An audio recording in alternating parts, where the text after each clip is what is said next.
Imagine this.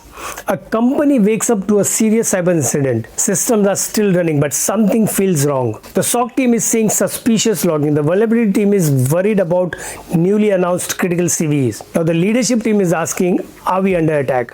And someone asks the most important question. Who is targeting us? Why are we targeted? And what should we do now? That is where cyber threat intelligence or CTI becomes very powerful. Now CTI is not just reading cyber news. It is not just collecting IP address, domains and malware hashes, and it is definitely not just following hacker groups online.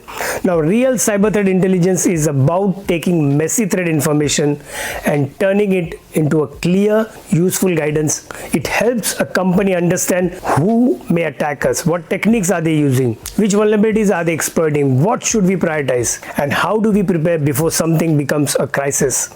So in today's video, we will talk about cyber threat intelligence as a career path. We will cover what CTI actually is, what you do in this role, what skills you need, how student can start, and what mistakes beginner should avoid.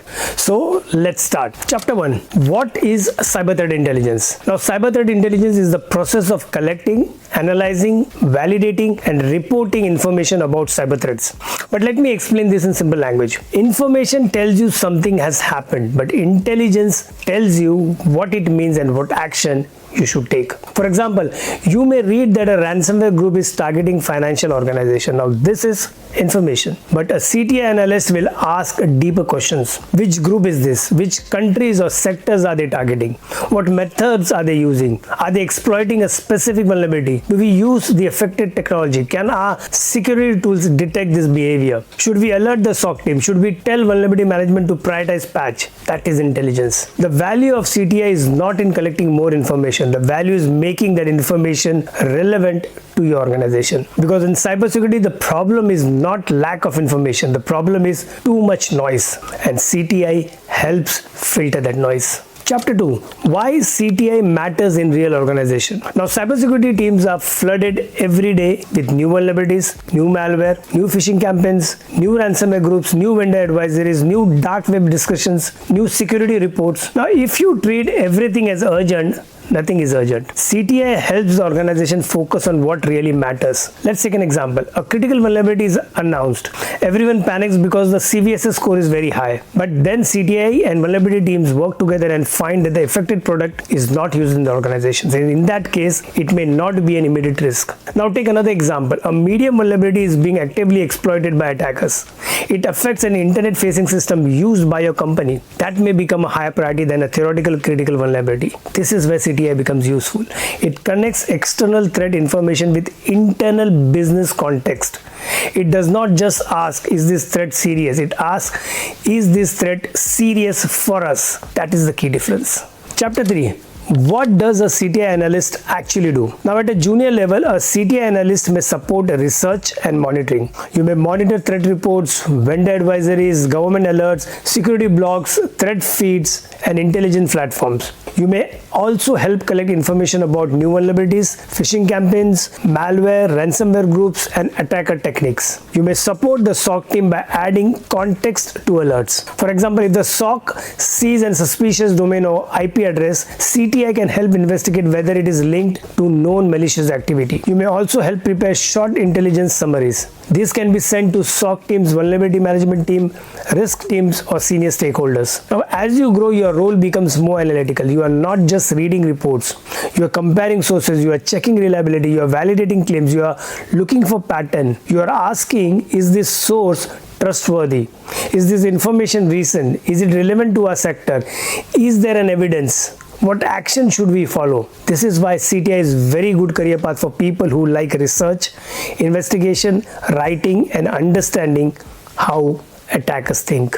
Chapter 4. Technical, operational, and strategic intelligence.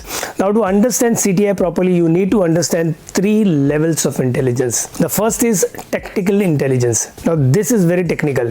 It includes things like malicious IP address, domains, URLs, file hashes, phishing emails pattern, malware indicators, Sigma rules, Yara rules, and detection logic. Now this is useful for SOC analyst, detection engineers, malware analyst, and incident responder. The second is operational intelligence. This explains how a attackers operate? How do they get initial access? Do they use phishing? Do they exploit VPNs? Do they steal credentials? Do they move laterally? Do they use ransomware? Do they exfiltrate data? This level is often mapped to frameworks like MITREATTACK. The third is strategic intelligence. Now this is for senior leaders. It answers questions like which threat actors are targeting our industry? What are the top cyber risks for our businesses? Are ransomware attacks increasing in our sectors? Should we invest more in identity security, cloud security, or incident response? Strategic intelligence should not be full of technical jargon. It should explain business impact clearly. A strong CTI professional can speak in both technical teams and business leaders. That communication skill is very important. Chapter 5. CTI and vulnerability management. Cyber threat intelligence works very closely with vulnerability management team. Let's say a new vulnerability is announced. The vulnerability team may ask, do we have this software? Which systems are affected? What is the severity? Can we patch it? But CTI adds another layer. Is this vulnerability being exploited in the wild? Are ransomware groups using it? Is exploit code publicly available? Are attackers targeting our industry? Is this being discussed in threat reports? That intelligence helps the organization prioritize, because in companies there may be thousands of vulnerabilities. You cannot fix everything immediately.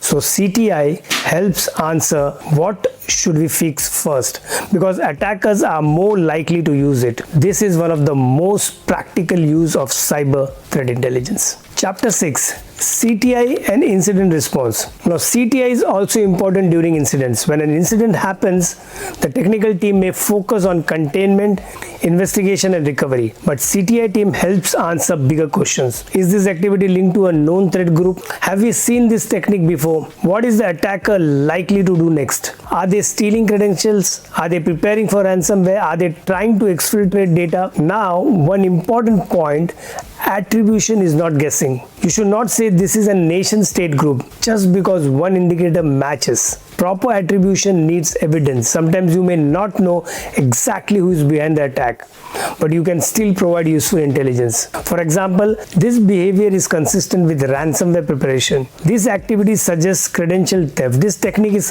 commonly used for initial access. That kind of insight can help incident responders make better decisions. Chapter 7. Skills needed for cyber threat intelligence. Now let's talk about skills. The first skill is research. You need to read threat reports, compare sources, and understand what is reliable and what is not. The second skill is analysis. You need to connect dots. One IP address may not mean much. One phishing email may not show the full picture. But when you connect domains, malware behavior, email pattern, infrastructure vulnerabilities, and attacker techniques, a story begins to form. The third skill is writing. Now this is very important. A CTI report should clearly explain what happened, why does it matter, who may be affected, how confident are we, what should the organization do.